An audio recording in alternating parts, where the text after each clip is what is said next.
اگر گھر میں کوئی بیمار ہے تو یہ آیت پڑھیے میرے ساتھ، لا الہ الا انت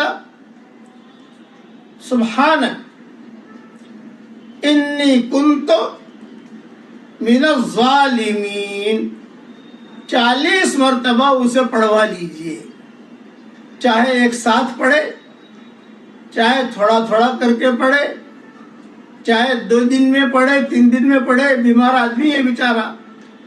تو اس کی فضیلت یہ ہے کہ اگر اس بیماری میں اس کا انتقال ہو گیا تو شہید بن کر مرا، اور اگر اللہ نے اسے شفا دے دی تو اس کے سارے گناہ معاف ہو جائیں گے۔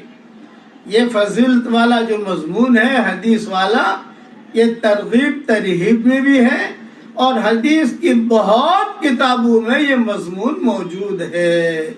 اللہ تعالی ہم سب کو شفائے کاملہ عاجلہ آجلہ دائمہ مستمرہ عطا فرمائے۔ کہیے آمین۔